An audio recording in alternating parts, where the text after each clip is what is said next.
All right, ladies and gentlemen, we are live.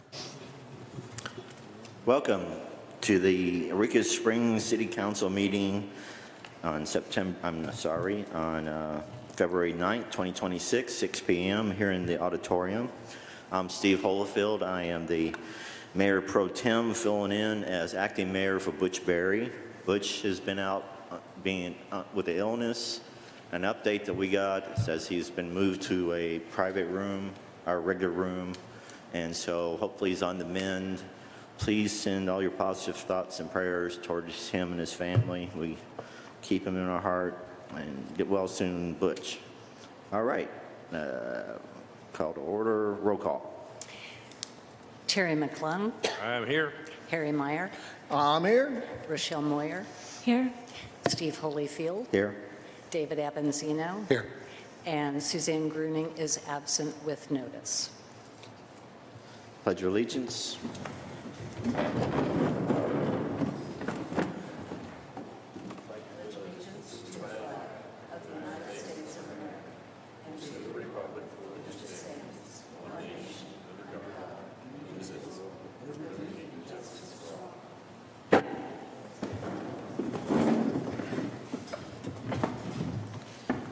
Okay, moving to the agenda, we're going to remove a couple items real quick.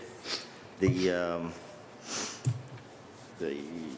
downtown, it's NB2, Downtown Permanent Entertainment District. We're going to put that on hold. And also the sidewalks. Which one is that? Ordinance regarding collection, road sales. I'd like to put the I&I discussion on hold too, till Butch is attending. So discussion, so NB5 is on hold, NB2 is on hold. The proposed, where's the sidewalks? I thought it was on here. It's UB1, 2, UB2. Oh, okay, sorry. Unfinished business. UB2. Anybody else have anything they want to add or take away from the agenda? I do, Steve. I'd like to add a discussion regarding CAPC taxes and city-issued business licenses. All right. Put that on the new business, CAPC taxes, and what else did you say? City-issued business licenses. City-issued business license. That will be our new UB2.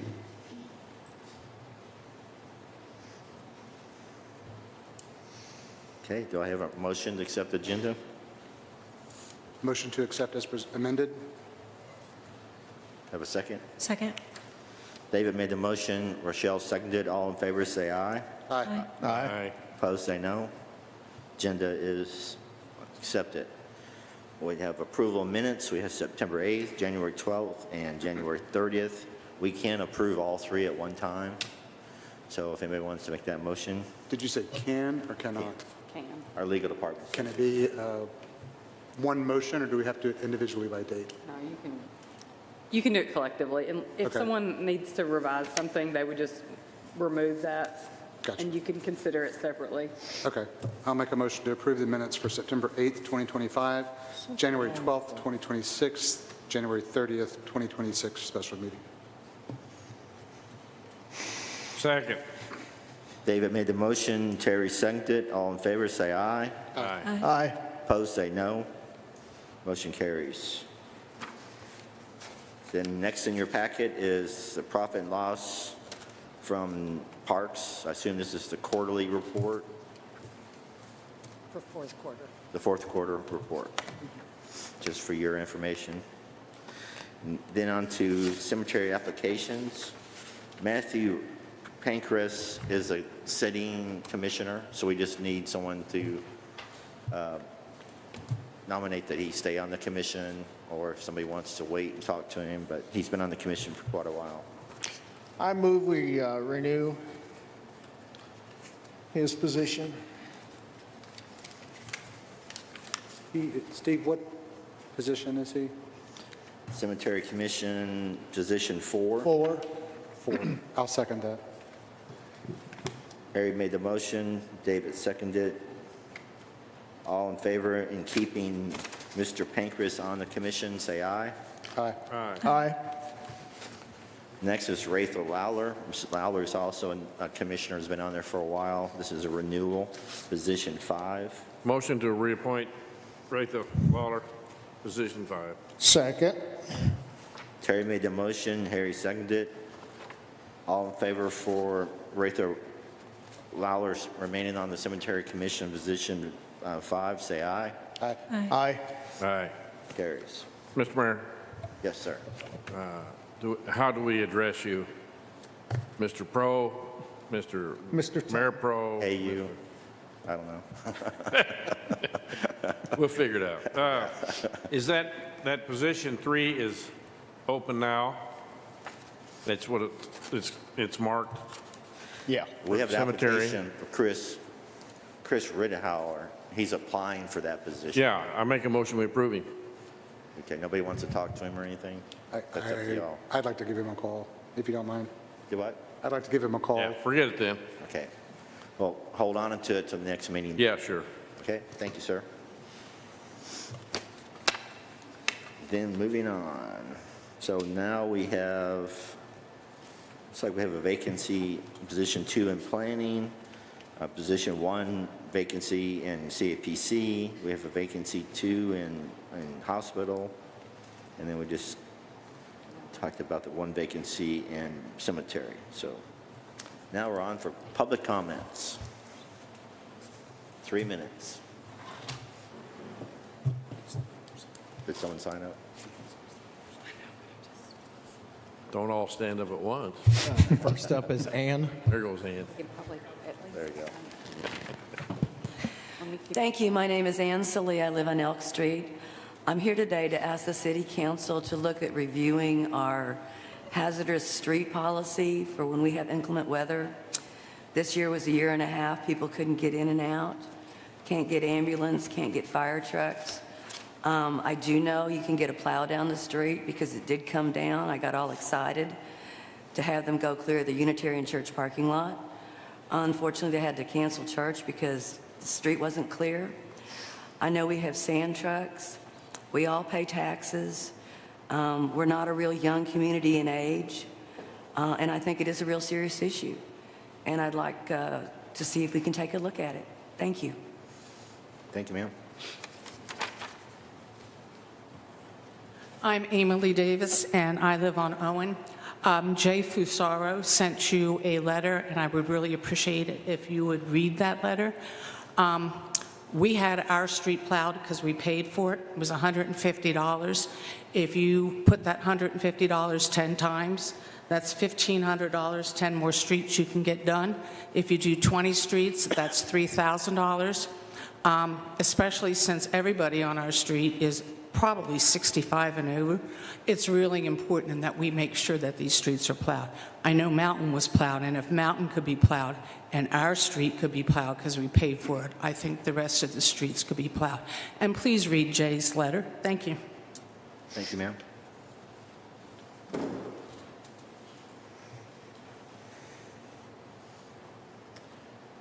My name is Loretha Shannon, and I live on Owen Street. I'm on the corner of Owen and Elk, where normally every winter I get iced in. It melts. It melts during the day. It refreezes at night until it builds up, and it's past my house. I can't even walk out my driveway. It gets so bad, and it stays that way. Where the rest of town is moving and grooving, we're still stuck because it takes so long to melt off there. Please help us. Thank you, ma'am. Next.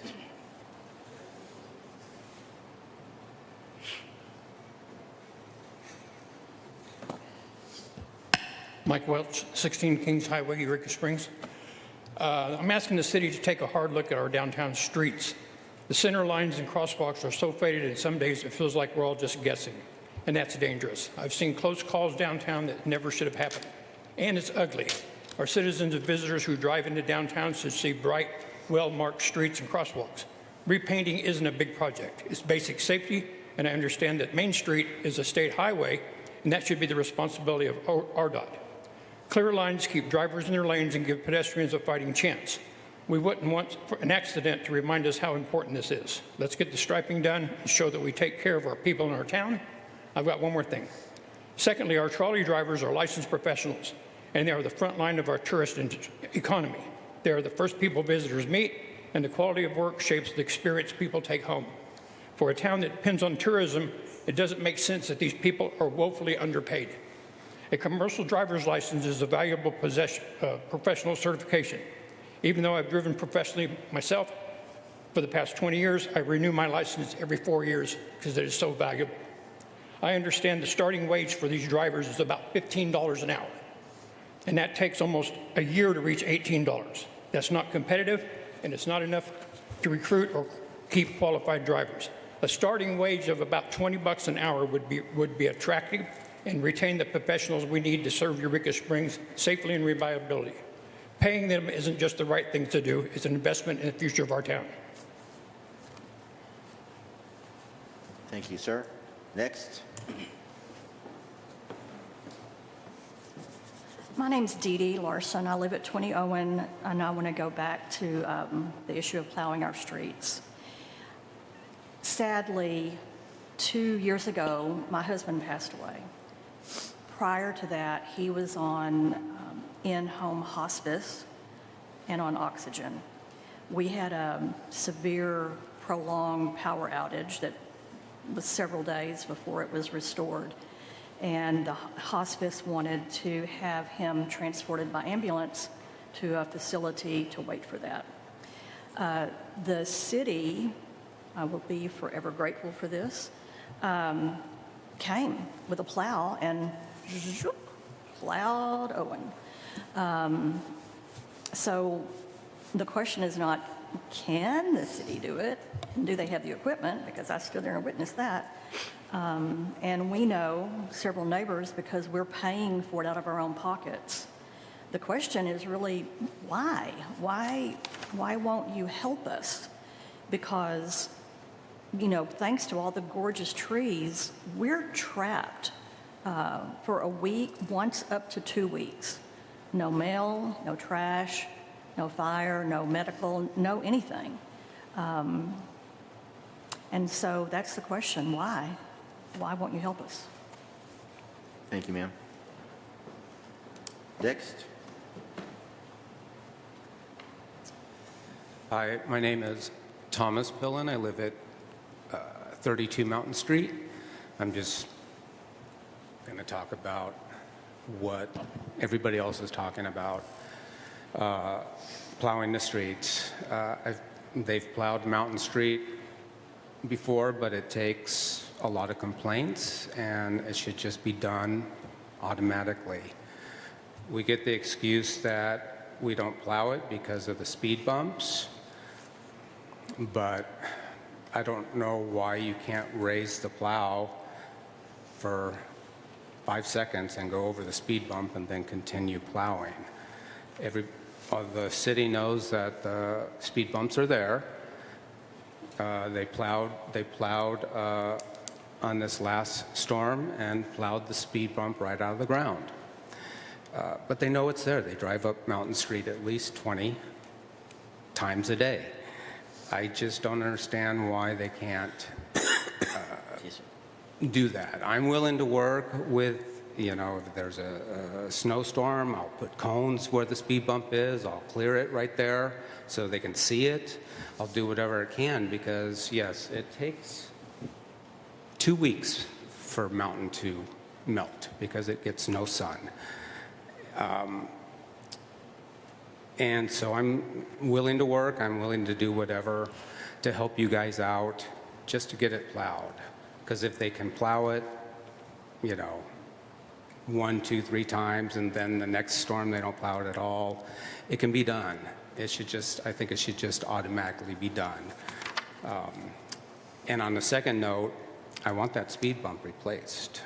You know, I want it put back because people go 60 miles an hour up Mountain Street if that speed bump is not there.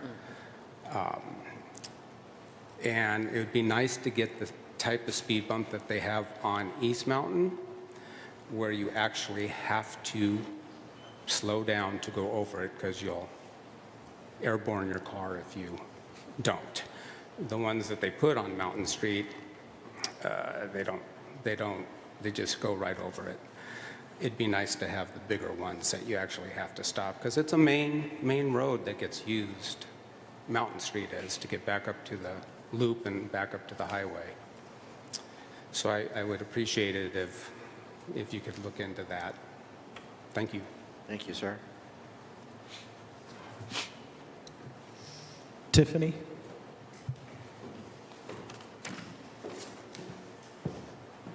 Good evening. I just wanted to thank you all for this opportunity to be able to stand up here and speak to you tonight. I want to give a brief update because sometimes when we have our commission meeting and then the time between the commission meeting and the next council meeting, there's a long time, and it kind of resonates with people, and I want to fill in some gaps so I can give you a little bit more clarity about what's going on. So I wanted to share some high-level stuff, what has been discovered in this transition that we've been going through, how we are addressing these and the issues that we're being responsible for, and how we're moving forward together as a community. I want to focus on the systems and the processes, not individuals, and on progress and not blame. Okay?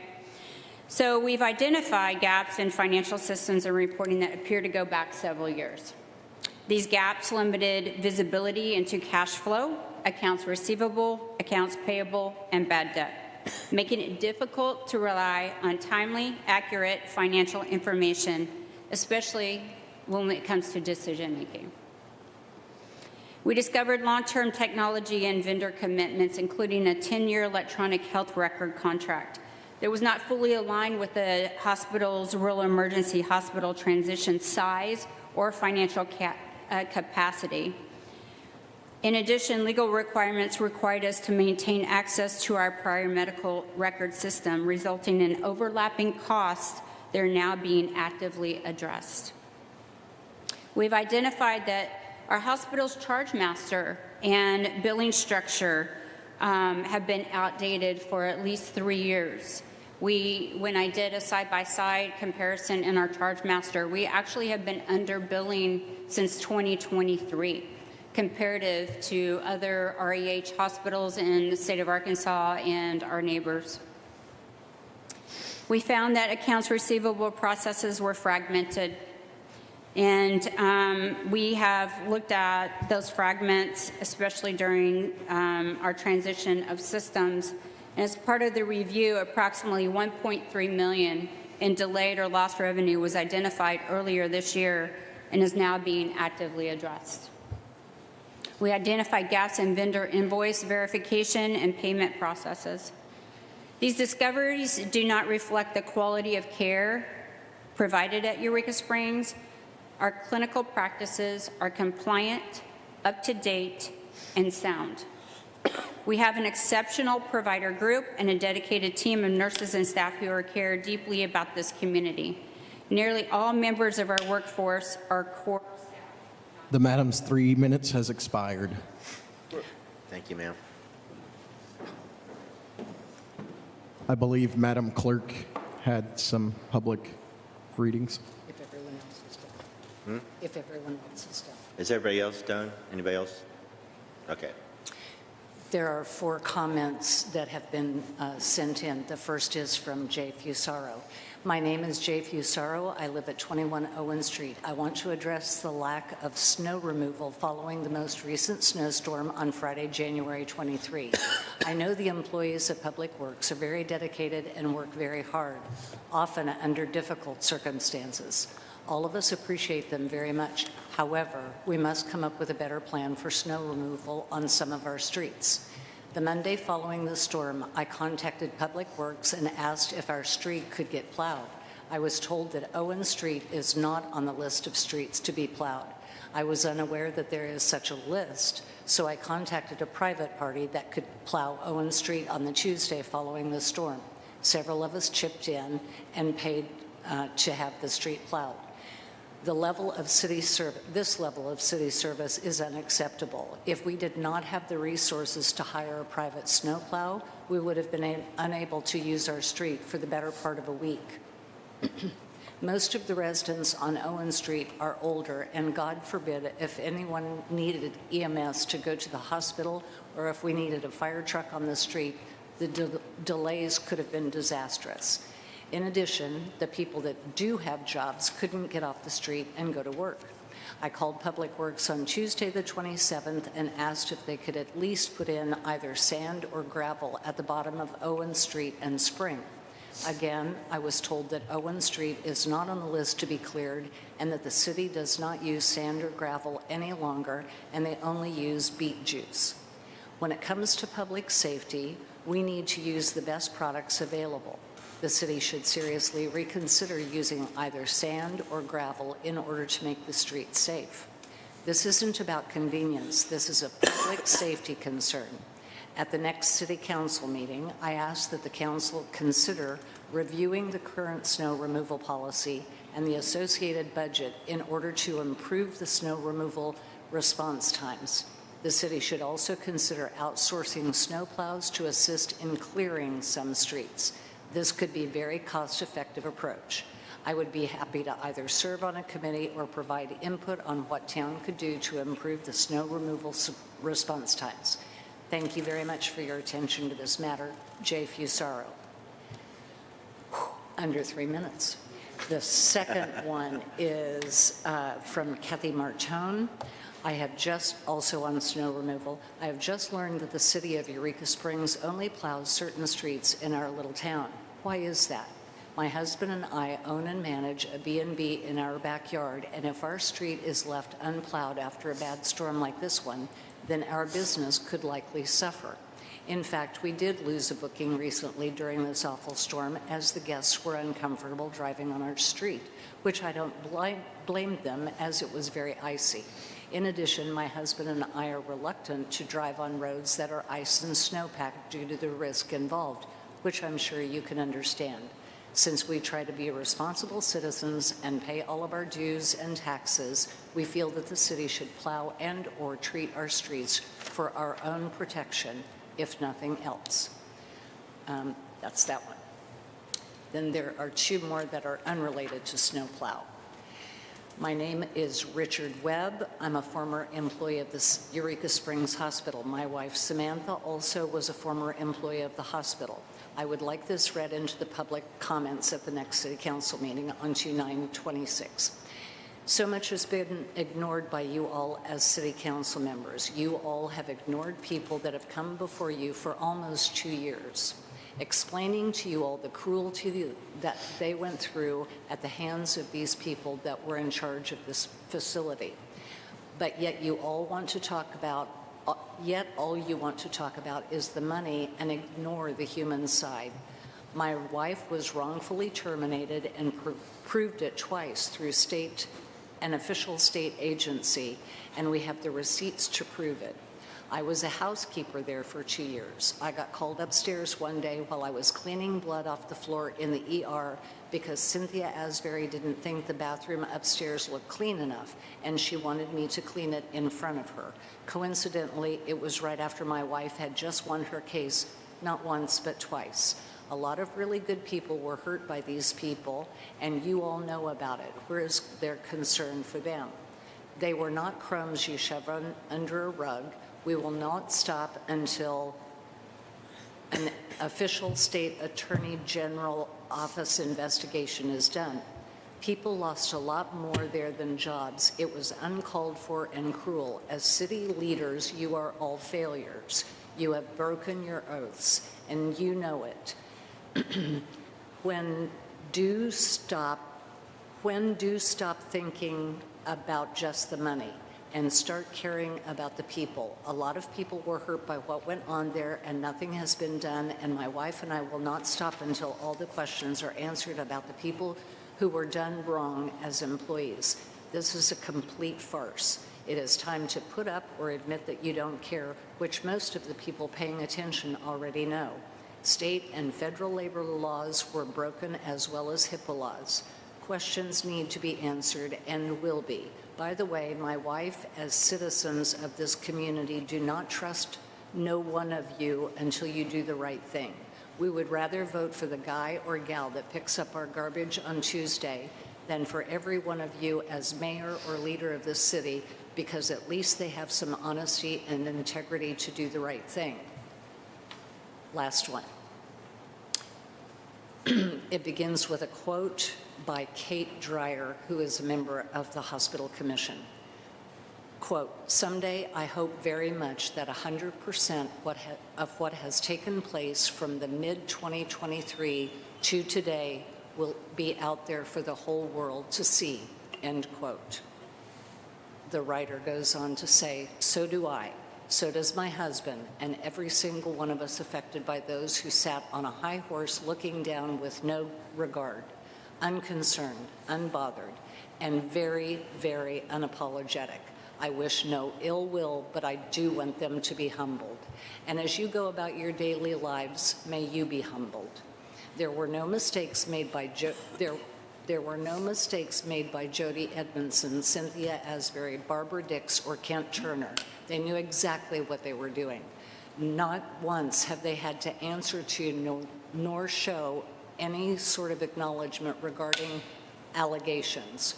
Why would Barbara Dix say to Kent Turner, quote, 'Just hope we don't end up in a toxic place lawsuit, comma, you and I both have known for 1.5 years that this S something something T is going on.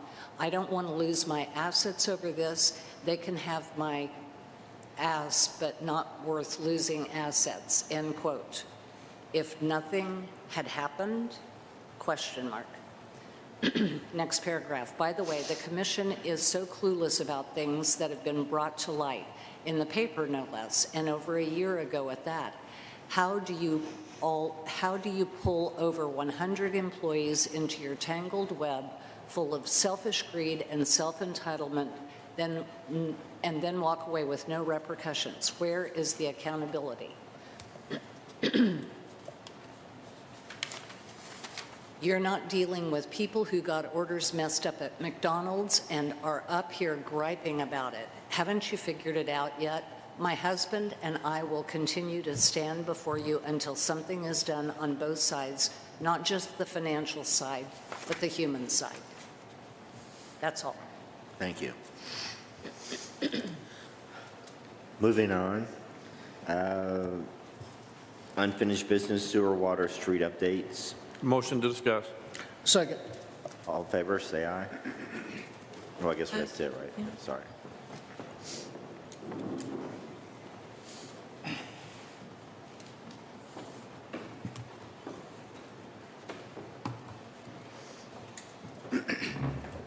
Good evening, ladies and gentlemen. You gained some weight, Simon. My name is Sean Mellon. I'm the new interim director. As you know, Simon retired. So I'm filling his shoes right now and trying to get everything done for the city. As far as the snow removal, I apologize that we didn't get to Owen in a timely manner. We had 2 trucks running 24 hours a day when the snow hit until Monday morning. There is a list of how the streets, what to plow, and I have talked with the mayor and that about that this may need to be revisited on priorities of roads. And we've also discussed with the mayor about getting a smaller plow that fits on our smaller trucks to get to some of the more narrow roads on this town, which the mayor has given me the go-ahead to get that arranged for next time. So the snow removal process it's a work in progress. We can make it better. We'll visit that problem.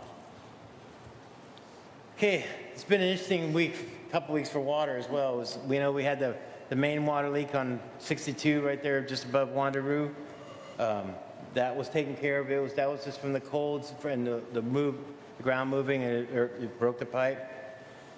Friday night, we had the main water leak where Burroughs Construction was doing some directional boring, and they hit an 8-inch main coming off of the Pivot Rock tank.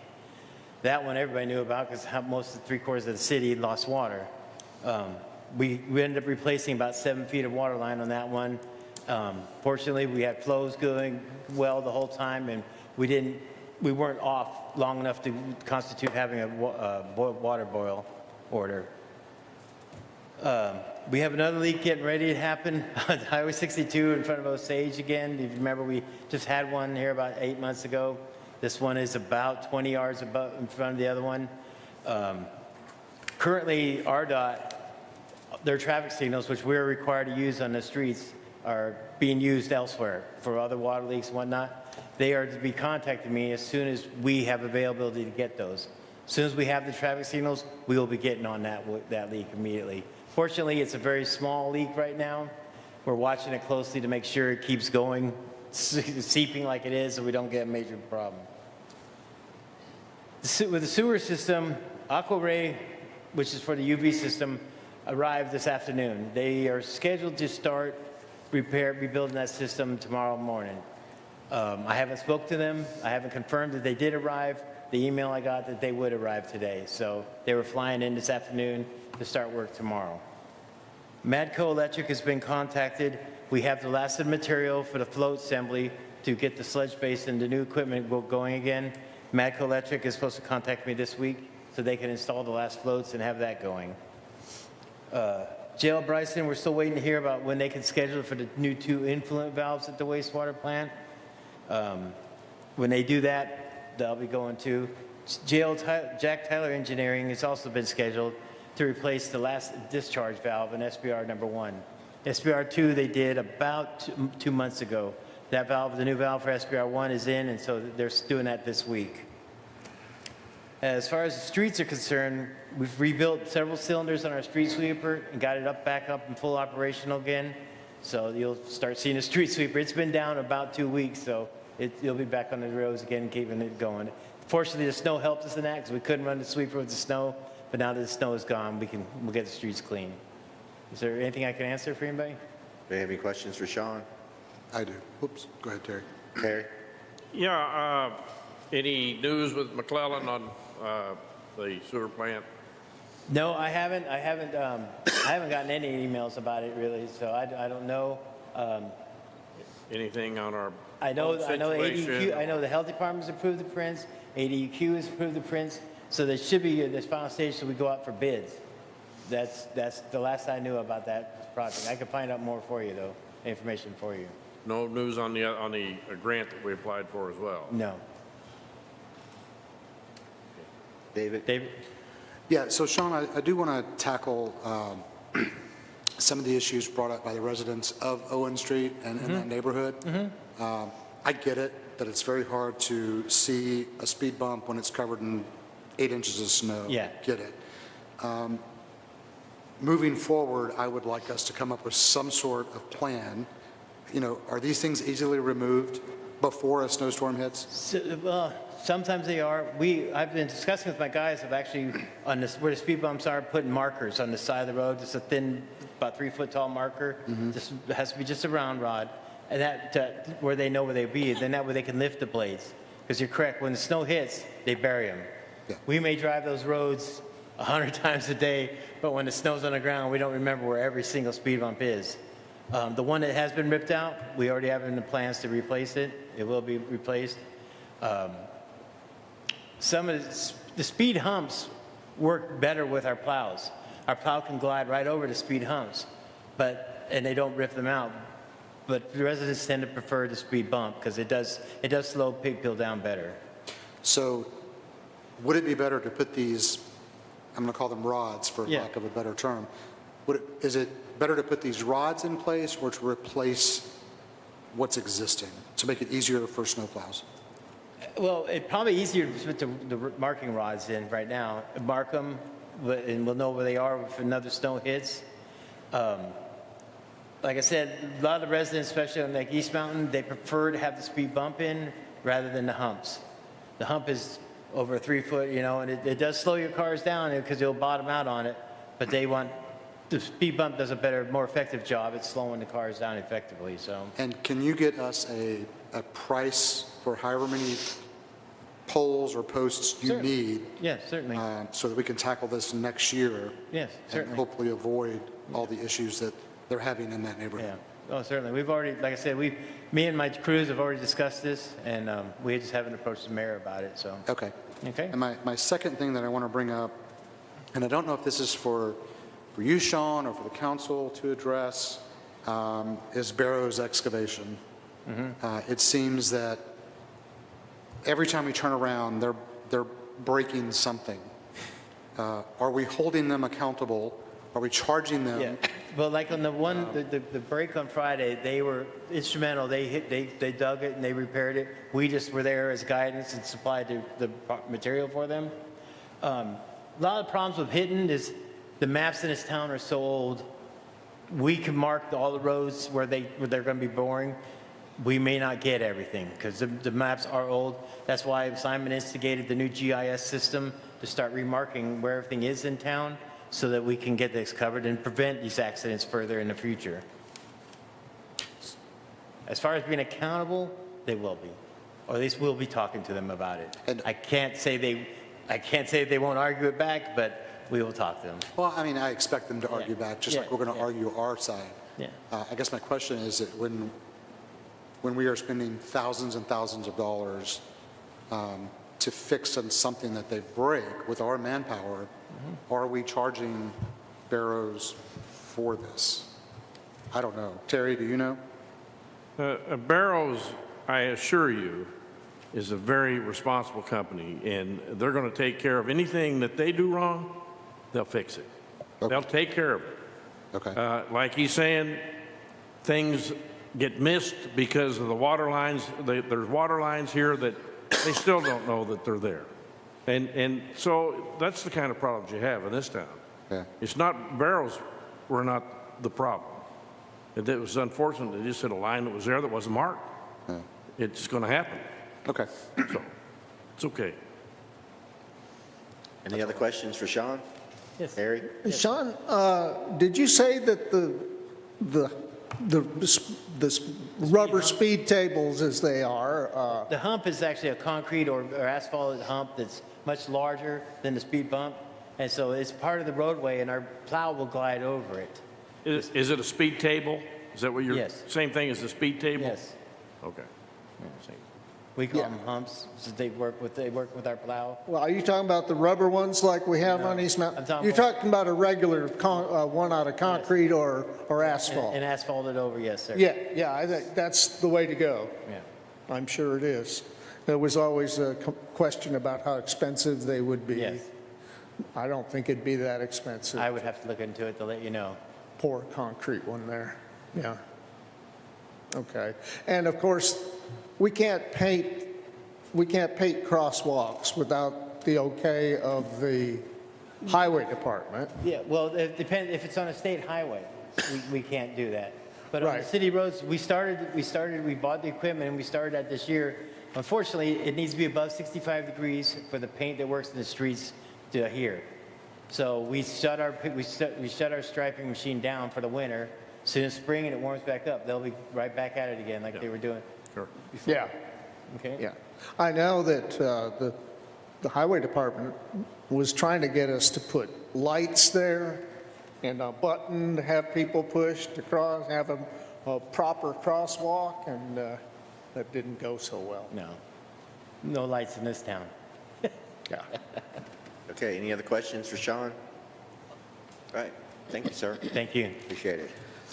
Then unfinished business, we added, no, that's new business, we'll add that at the bottom. So ordinance regarding collection of district court fees. Motion to discuss. Second. Okay. There's ordinance in your packet. I guess Billy's going to talk to us about it. Billy's going to talk to us. Good afternoon, Council. I don't know what's in your packet, so I don't know how much information you have about this ordinance, but it was passed in 2016 basically as a help to the district court clerk, who at that time was just a single person, and she was doing the docket and helping schedule court, all kinds of things like that. I believe the police department at that time offered to assist in collecting fines and fees. Since that time, we have implemented online payments, and we've also ran into a lot of problems with cross-communication with how much somebody owes on their time pays and those types of things. And so now we cannot even take the fine payment unless district court is open anyway. So there's no benefit, and crossing of money has just become a problem. Many times the amount that someone owes is not communicated to us, and so then we collect the wrong amount, and then we have to go back. It's a mess. So other than the wordage of the ordinance itself, it's a mess beyond just the legal reasons. Yes, sir. Well, so layman's terms is what it is. It's an ordinance, so the police department no longer has to take the money there. They have to come down to the courthouse. Correct. And pay their fines. Correct. We will still take parking citations, but that's it. No district court fines and fees. No district court fines. Correct. And that sounds fine to me. I'd like to make a motion that we, excuse me, sign this ordinance a number and read it for its first reading by title only, suspend the rules and read it by title only. I'll second that. First reading. Okay. Any questions for me? Terry made the motion, Terry seconded.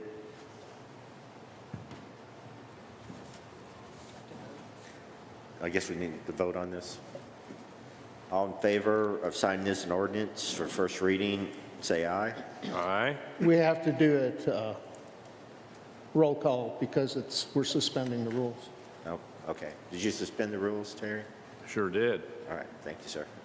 Well, I asked to have it done. I'm not really, I'm not the spin the rule guy. Go ahead. I'm the break the rule guy. Mr. McClung? Yes? Mr. Meyer? Yes. Ms. Moyer? Yes. Mr. Holyfield? Yes. Mr. Avanzino? Yes. This will be ordinance 2383, City of Eureka Springs, Carroll County, Arkansas, an ordinance repealing Section 2.48.020C of the Eureka Springs Municipal Code regarding collection of district court fines and for other purposes. Terry? Yes, I'd like to make a motion that we go ahead and approve ordinance number 2383 on its first reading. Second. Okay. Is it roll call? Is it roll call again? Yeah, roll call. Mr. McClung? Yes. Mr. Meyer? Yes. Ms. Moyer? Yes. Mr. Holyfield? Yes. Mr. Avanzino? Yes. Terry? Yeah, I'd like to make a motion that we suspend the rules and read ordinance number 2383 by title only for its second reading. Second. Do they need to vote again? I think Yes. so. Yes. Thank you. Mr. McClung? Yes. Mr. Meyer? Yes. Ms. Moyer? Yes. Mr., what's your name? Holyfield? Yes. Mr. Avanzino? Yes. Thank you. Ordinance 2383, City of Eureka Springs, Carroll County, Arkansas, an ordinance repealing Section 2.48.020C of the Eureka Springs Municipal Code regarding collection of district court fines and for other purposes. Terry? I'd like to make a motion that we approve ordinance number 2383 on its second reading. And I'll second. Okay. Mr. McClung? Yes. Mr. Meyer? Yes. Ms. Moyer? Yes. Mr. Holyfield? Yes. Mr. Avanzino? Yes. Terry? I'd like to make a motion that we suspend the rules and read ordinance number 2383 by title only for its third and final reading. And second. Mr. McClung? Yes. Mr. Meyer? Yeah. Ms. Moyer? Yes. Mr. Holyfield? Yes. Mr. Avanzino? Yes. Ordinance 2383, City of Eureka Springs, Carroll County, Arkansas, an ordinance repealing Section 2.48.020C of the Eureka Springs Municipal Code regarding collection of district court fines and for other purposes. Terry? I'd like to make a motion that we go ahead and approve ordinance 2383 on its third and final reading. Second. Mr. McClung? Yes. Mr. Meyer? Yes. Ms. Moyer? Yes. Mr. Holyfield? Yes. Mr. Yes. Avanzino? I read it now? Third? Is it the third reading? Yes. Yes, thank you. Ordinance 2383, City of Eureka Springs, Carroll County, Arkansas, an ordinance repealing Section 2.48.020C of the Eureka Springs Municipal Code regarding collection of district court fines and for other purposes. Okay. Was that for the fourth reading or what? Third. That's the third. That is the third? Oh, I guess I lost count. Yeah. I make a motion that we approve ordinance 23. I already said that. 83 on its third and final reading. We've done that. Yeah, okay. So we're done? We're done. It's done. We're not done. All right. Onward. I think you need to vote one more time. I think so. Yes. You think we do? Yes. You waived the reading, but now you have to vote one more time. Well, I thought we To already pass did. it. I think, well. For okay. passage. All right. Yeah. Wait. Yes, I vote yes. Let's just do it to be on the safe side. Mr. McClung? Yeah. Mr. Meyer? Yeah, I think so, yeah. Ms. Moyer? Yes. Mr. Holyfield? Yes. Mr. Avanzino? Yes. Thank you. Next time, you can wrap all that up in one motion and say waive, suspend the rules and place it on its first, second, and third You reading. can do that? I Yes. wondered about that. Yes, you can. I love shortcuts. All right, moving on. New business, proposed sale of lots 12 and 13, Block 46 in Raleigh and Armstrong. The party is here. Oh, she Discuss. is. I'm the party. Okay. Hi, it's Thank you. Lila Allison. Sure. Do you guys need address? I know you've asked for that before. Do you need Sure, my why address? not? Yes. I'm at 260 Meadowlark Lane, Eureka Springs. I'm currently outside the city limits, but I'm anxious to possibly move down to our property at Anderson. I did get a email message that said that it was for lots 12 and 13. I did respond to that. It's more than 12 and 13. So I don't know if that got corrected or not. 12 through 16, isn't it? Through 16. Yeah. He just said 12 and 13. That's why I wanted to clarify that it was for 12 through 16. I've got a question, and I'm looking at, I guess this is the total plat right here. That is my survey. And then I also have this one This from the one? city. I also have this one from the city map, which shows the lots, if you would like to see this one Yeah, as because well. this doesn't show the lots. They're not defined. Yeah, this one is just my survey. And this is just a bigger, so that you can see it a little bit too. So it's this whole section right here. Is that defined as, It's block 46, and this little corner is 12, and we've got 13, 14, 15, and 16. Lila, why don't you speak that into the microphone so all of council can... Hold up just a second, though. Did someone make a motion to discuss? No. motion to discuss? Second, somebody? Second. Okay, thank you. So the issue that I'm having, as a realtor, I did a big no-no when I bought this property. I did not wait for the survey. The surveyor's brother was dying, and he was not able to get to my survey before we closed. So we closed on this property, and in fact, there's 2 platted streets that run directly through the house and through the property. My sheds ended up being on this city block that I'm asking to purchase on lot 13 of block 46. And my driveway is on lots 14 and 15 also. So the only lot that does not affect my property is 16. When I reached out to Butch, he said, well, we wouldn't want to just sell you part of it. We don't want to just sell you the part that your driveway is on. We'd rather just sell you the whole block. So that's why I asked to purchase all of those lots. I don't need them. I would even be happy with an easement. I just need to know that I can utilize my driveway to get to my property. Does that go all the way down to Evan? The block 46? Yeah. No, it's just that gutter. Is it marked physically on the ground? If I want to drive out there and look at it, can I? The Can I tell? beginning of it, the part that I paid for, which is where you see my 2 sheds in the top Right. corner of block Right. 46, That corner is marked, and the opposite corner across the street are marked, but the whole block has not been marked. And it is literally a drainage ditch. Yeah. So it's not, I'm not asking to buy buildable property. I just want to buy my driveway and the ditch. It looks like you've got an alley running through your house, too. That will need to be addressed after the purchase of 46, so I would like both Step Street and Anderson vacated, but I didn't want to do the vacation before I purchased the lots that my You sure sheds are that on. they haven't already been vacated? It's my understanding they have not been vacated. When we closed on the property, Steve Beecham actually owned the front 10 feet of my house. So we got that resolved. So it's been slow going, but we're getting everything worked out on this property. So I did provide samples of sales for properties that have sold here in Eureka over the last 2 years, which, as everybody knows, it's been a very robust market. There was a lot of variation in price.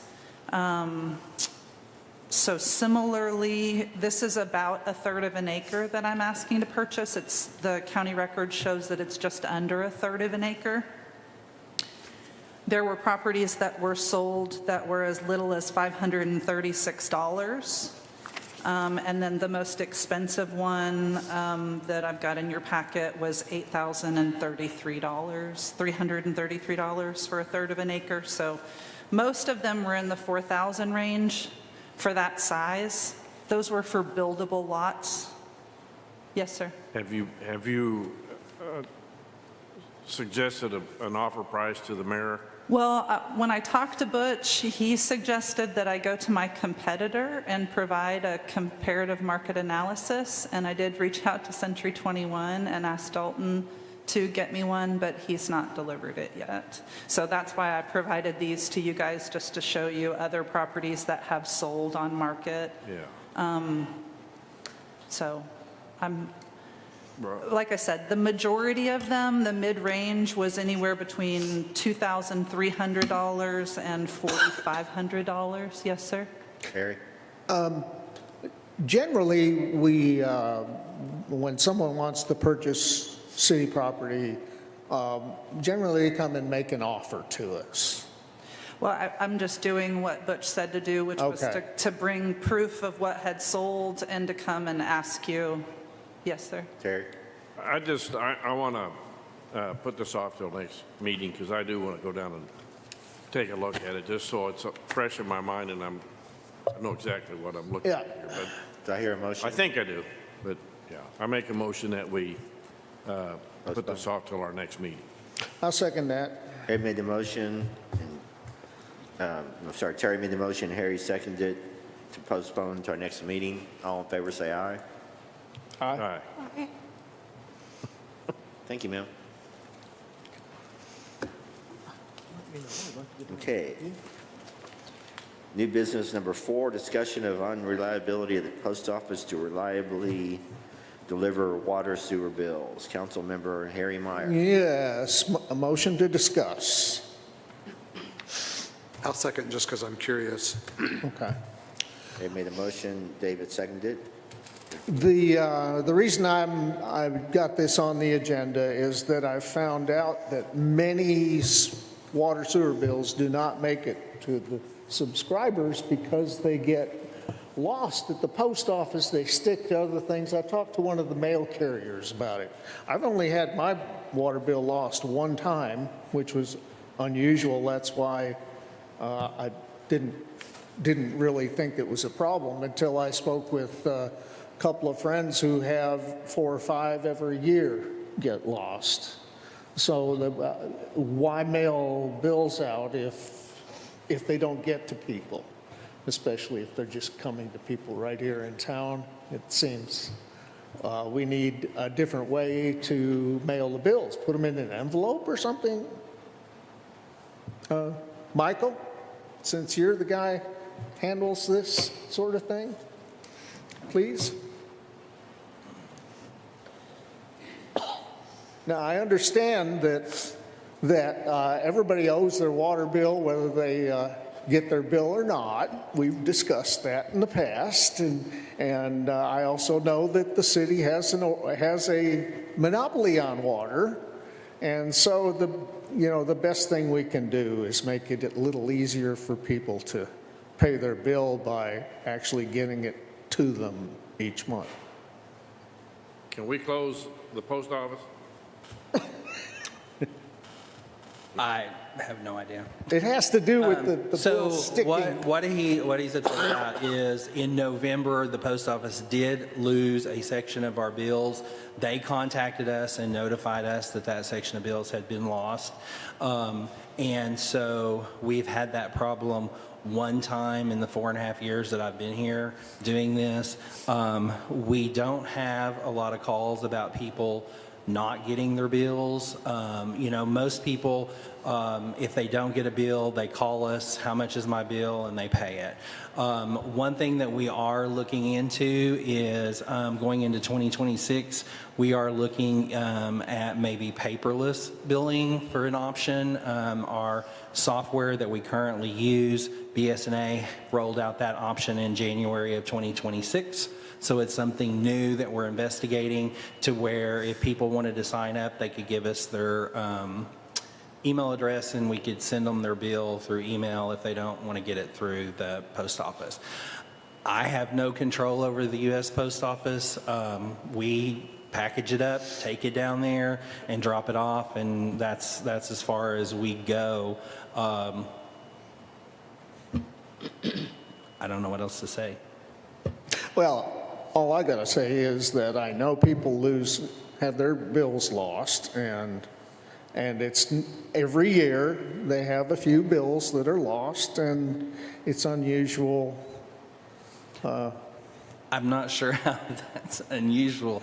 It's unusual because every other bill I get comes in the mail each month. It has to do with those little postcards sticking to other mail at the post office. Not what happened in November, but what generally happens is what the mail carriers have told me. Okay. And the online thing would be wonderful, because I've got a friend who lives out of state that has to pay her bill, and if it doesn't show up in the mail and blah, blah, blah, yeah, that would be nice. And one other advantage that this would give is currently if you put in your account number, it just pops up the amount that you owe. If you go online, it just pops up the amount that you owe. So people could, see how much they owe by putting in their account number. But with this new system, if we are able to do this, we might even be able to go to where they can actually see their entire bill online.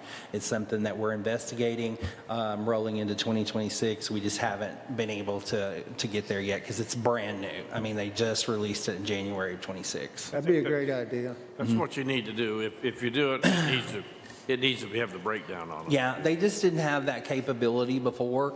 And so they rolled out this program about a year ago, but to do it, we had to go to the cloud, and it was going to be hundreds of thousands of dollars to move our accounting to the cloud. So we, said that wasn't something that was feasible.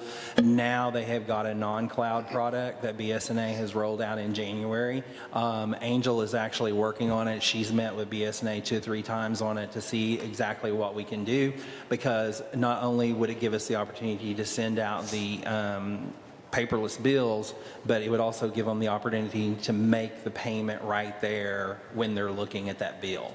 So that's kind of a twofold thing. So we're trying to look at to get that going. David? He answered my question. Oh, okay. Okay, very good. Thank you. Great. Okay. Thanks. Sir? Any other about that? Let's move on to CAPC taxes and city issue license. David? Motion to discuss. Second. Yeah, so as you're all aware, myself and Susan Gruning sit on the CAPC commission, as is outlined by law. And part of our discussions every CAPC meeting are those businesses in town that are delinquent on submitting their taxes. And for those of you who don't know, businesses collect these taxes from individuals, and then all we do is forward that amount to the CAPC. We have about a handful of businesses currently that are refusing to work with us on submitting the taxes that are owed. Some of these go back over a year. My question, and the CAPC has done everything that we are allowed to do by law, meaning notices, individual visits from our director. We have sent out notices via a process server to pay these taxes, and they're just going ignored. My question is that since these businesses are refusing to pay the taxes, which is in effect tax fraud, and Heather, I'm going to look at you for this. Can the city pull the business license of these individuals or of these businesses that are refusing to pay a CAPC tax? I'd like to research it a little bit more. Currently, I don't think so. But I think the city can possibly tie issuance, renewal of a business license to payment of CAPC taxes if we change the ordinance. But I'd like to do a little more research on it. Okay. I think there's some other cities that do it. Let me kind of see what is out there. Okay. But it would probably require some legislative act on your part. Okay, perfect. Yeah, and I just want to make it clear. I hate to see any business in town shut down, but the blatant disregard of paying a tax is something that we do need to address. Terry? I was on there a few years, and it was our understanding that that you didn't have to renew their license. That was the way we'd always looked at it, that, you don't pay, we may not be able to pull it, but you're not going to get another one. I don't think you don't have to renew their tax permit, and under the ordinance, they are not allowed to operate a business in the city without a current tax permit. Yeah, that's correct. But that's not directly tied to the business license. Well, but Yeah. it isn't, but it is. Yeah. I mean, Yes. it is. Because of not paying your taxes, you can't do this, so you can't have a business license. So, They can still have a business license, I think, technically. However, they can't operate without also having a Without a valid tax tax permit. permit. Yeah. I mean, slightly, it's a technicality, but it's different. okay. Okay. Is that it? Yes. Now, is that changing the CAPC ordinance, the ordinance that established the CAPC? Is that the ordinance we need to change? Probably, yes. And maybe both. Or we may need to tweak the business license ordinance as well. Just let me look at it. Okay, all right, thanks. Okay, moving on. Agenda setting. Anybody have anything for the agenda for the next meeting? You want to add right now? Heat in the auditorium. Heat and auditorium, okay. Anything else? Moving on. City council comments, starting with David. Yes, thank you. So one of the first things I want to bring up is, of course, the snow and ice removal on Owen Street and those people that live in that neighborhood. I think Sean has given us a good answer on how to move forward with that, so I look forward to that. I also want to address the Hospital Commission and Tiffany. So I know I caught you guys leaving, so thanks for staying, because I just wanted to make sure that both of you heard what I'm about to say. I do want to commend you on addressing these financial issues. They were sort of in the shadows. I thank you for bringing them to light. With that being said, I would be remiss in not addressing the issues that are consistently brought forward by Mr. and Mrs. Webb and some of the other people that were terminated by the hospital. I know that we cannot address personnel issues in a public forum. I get that 100%. However, is there something that we can do to generalize these issues and address them for these individuals, is my question. Maybe we can work with Heather in addressing some of these things. I do think these people deserve answers. I don't know how to do it because they are personnel issues, but I would like to see those issues addressed for these individuals. Maybe we can talk about that. I'll give you my card. I don't know if there's anything we can do, but I'm happy to, and I don't even know what happened, so, but I'd be happy to talk about it if you want. We can set something up. Yep. She wasn't. Is that it? That's all I have. Thanks. Okay. Rochelle? Oh, that came fast. I also wanted to express my appreciation to the new chair and Tiffany for being more transparent about what's going on with the hospital. It's a tricky situation, and but I think that transparency is protection. There's a reason why we have that as public servants and in your position. I don't envy you, but I appreciate you coming forward with what you have at this moment and let us know how we can help. And I've been kind of unplugged for being out of town, so I don't have, there was a lot of snow on the ground when I left. Yeah, now it's 75 degrees, so who knows what's happening. Really? Harry? Well, I don't think anybody got hurt in the snow. I know some people got stuck at home. I stayed at home so that I wouldn't get out there and crash against somebody. But yeah, this happens once in a while, and when it does, our steep and narrow streets are a problem, indeed. Thank you, Ms. Means, for coming. I missed the coffee. I'd like to have coffee with you sometime. Wednesday, yeah? Wednesday. Wednesday at 8 a.m. This Wednesday? This Wednesday, I brought the flyer. Oh, okay, good, because I was going to ask you that. Great. And Eight- where? 8 o'clock again. Yes. At the hospital. Oh, okay. Yeah, here. All right, cool.